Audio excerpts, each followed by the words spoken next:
জীবন শিক্ষার এভরি মোমেন্টে সবাইকে স্বাগত। আজকে আমি হাজির হয়েছি কাঁকরোল দিয়ে মাছের ঝোলের রেসিপি নিয়ে। আসুন তবে দেখে নেওয়া যাক আমার এই আজকের রেসিপিটা। ওভেনে কড়াইটা চাপিয়ে দিয়ে কড়াইতে 2 টেবিল চামচ সরিষার তেল দিয়ে দিয়েছি। তেলটা গরম হয়ে গেলে অবশ্যই তেলটা কড়ার গায়ে লাগিয়ে দিতে হবে।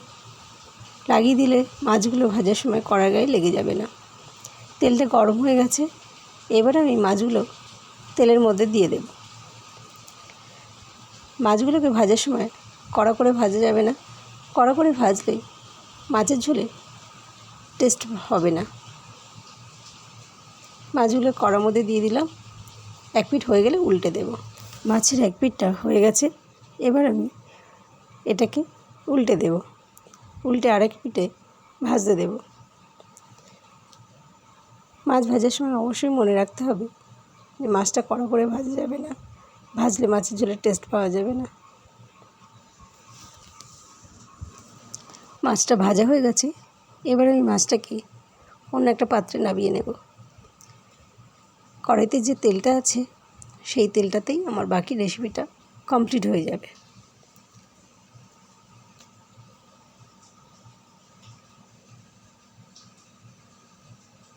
তেলটার মধ্যে দিয়ে দেব ফোড়নের জন্য 1 চামচ কালো জিরে।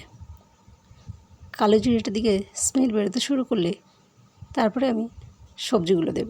ফোড়নটা থেকে সুন্দর স্মেল বেরোতে শুরু করেছে, এবার আমি এর মধ্যে দিয়ে দেব আগে থেকে কেটে ধুয়ে রাখা আলুগুলো। এই রেসিপির জন্য আমি একটা গোটা আলু আর 3টে কাঁকরোল নিয়েছিলাম, সেগুলোকে কেটে ধুয়ে পরিষ্কার করে নিয়েছি। আলুগুলোকে আমি লম্বা লম্বা করে কেটেছি, আর কাঁকরোলগুলোকে আমি একটু ডুমো ডুমো করে কেটে নিয়েছি।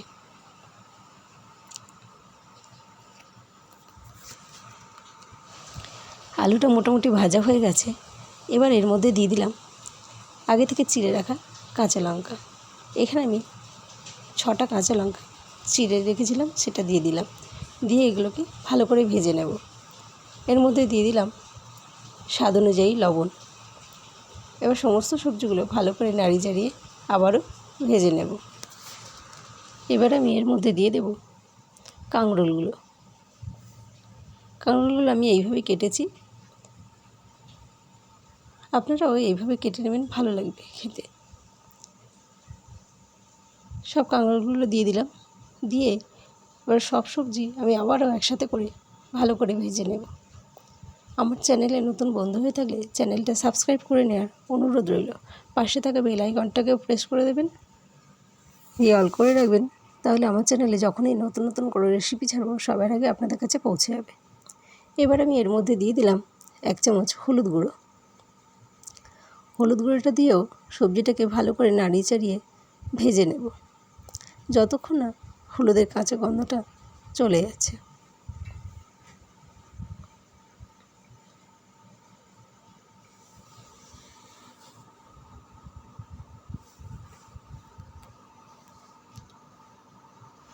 এবার আমি এর মধ্যে দিয়ে দেব 1 চামচ জিরে গুঁড়ো। মশলার চামচটা খুবই ছোটো, ওই জন্য আমি 2বার দিলাম।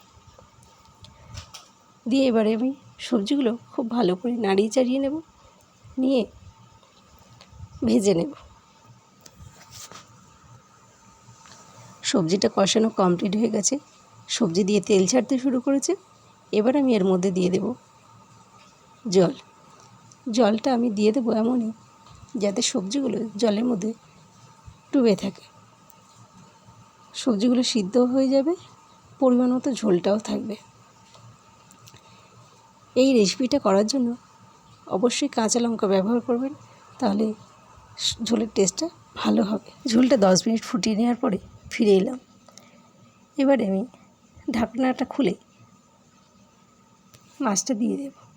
মাছটা দিয়ে দিলাম, দিয়ে আবারও তরকারিটা একটু নাড়িয়ে চাড়িয়ে দিয়ে আবারও ঢাকা দিয়ে 5 মিনিট ফুটতে দেব।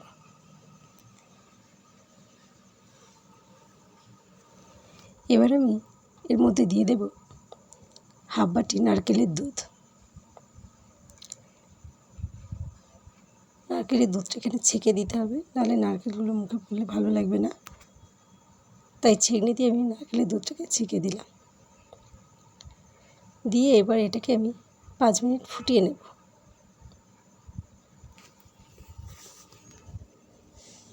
এবার আমি এর মধ্যে দিয়ে দেব হাফ চামচ চিনি।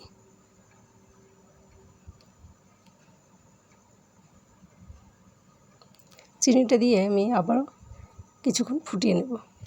রেসিপিটা কমপ্লিট হয়ে গেছে। গ্যাসের ফ্লেমটাকে অফ করে দিয়ে এবার এটাকে আমি নামিয়ে নেব। সবাই ভালো থাকবেন, সুস্থ থাকবেন। আজ এই পর্যন্ত। আবারও অন্য কোনো দিন হাজির হয়ে যাব অন্য কোনো নতুন রেসিপি নিয়ে। ধন্যবাদ।